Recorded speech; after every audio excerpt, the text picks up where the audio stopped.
Chapter 9 The Prank of the Century. We walked 1,100,000 miles to room 123. I couldn't wait to pull off the prank of the century. I was rubbing my hands together with excitement. That's what you do when you are excited. You rub your hands together, nobody knows why. When we walked into the room, Miss Banks was waiting for us for homework tonight.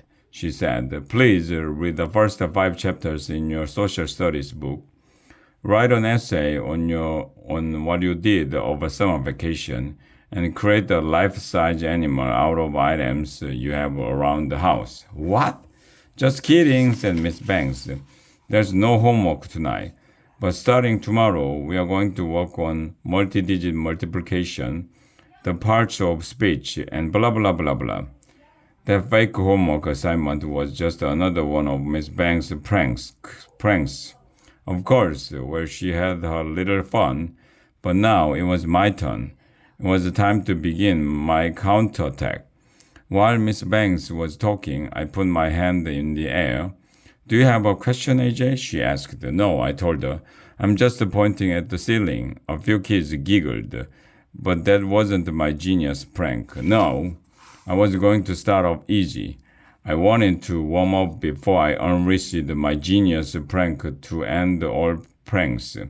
"Very funny, AJ," said Miss Banks. "As I was saying, starting tomorrow, we are going to work on adding and subtracting fractions and blah blah blah blah." She passed out a handout. After I got mine, I put my hand up in the air again. "Yes, AJ?" Miss Banks asked. "I don't get it," I said. "What don't you get, AJ?" "I don't understand how they can take a tree and turn it into this thin sheet of paper," I said. A few kids giggled. Miss Banks stopped passing out her handout and looked at me. For a moment, she seemed a little annoyed. "Good." "Neither do I, AJ," muttered Miss Banks. "Now, back to our work for tomorrow. We are going to learn about the solar system, electricity, and blah blah blah blah." I could see I was getting to her. I looked at the clock on the wall. It was 4 minutes before 2 o'clock. Perfect. It was time for me to move in for the kill. It was time to give Miss Banks a taste of her own medicine. Asterisk. Huh? Who else would taste your medicine?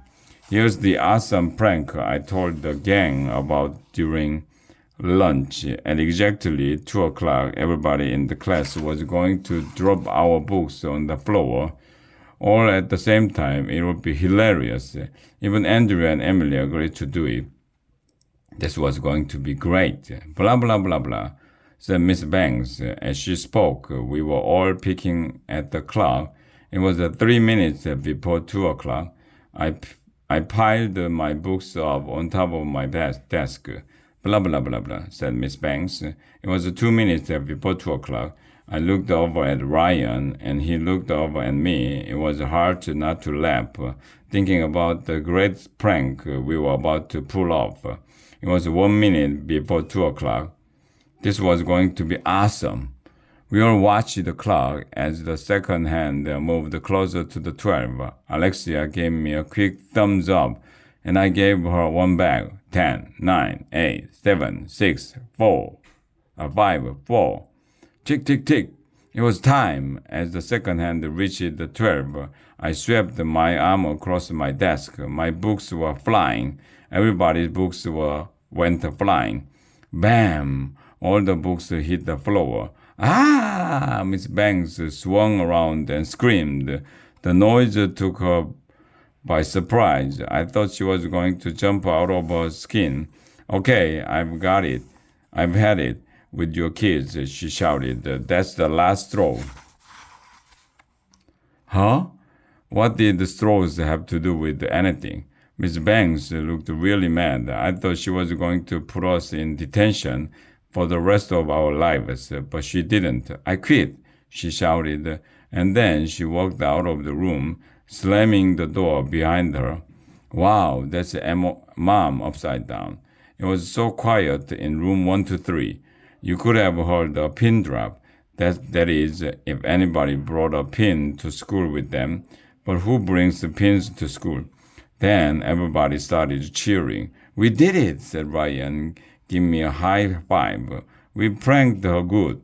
Yeah, I said, Miss Banks can dish it out, but she can't take it. I guess we showed her, said Alexia. Revenge is sweet.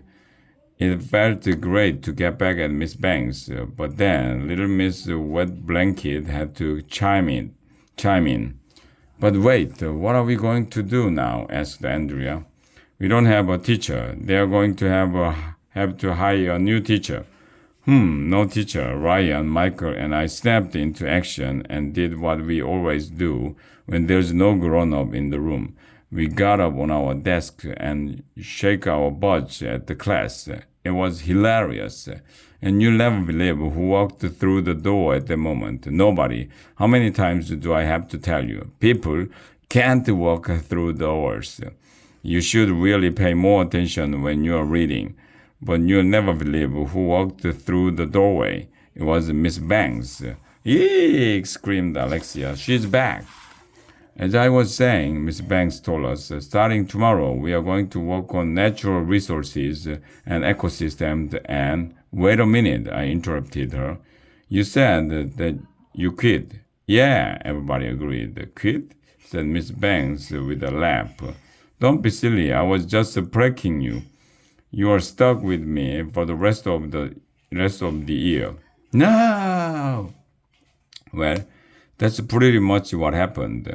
Maybe Miss Banks will stop pulling pranks on us all the time. Maybe I will get some real brownies, donuts, gum, and Oreos that aren't filled with toothpaste. Maybe a truck full of quadrilaterals will fall on Andrea's head. Maybe I will learn how to spell Splunger and Springheimer. Maybe I will run away to Antarctica and go rival with the penguins.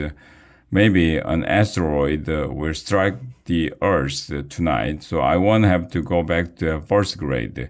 Maybe somebody will invent a voice-activated paper towel dispenser. Maybe we'll find the Sloop Lipa, but it won't be easy. The end.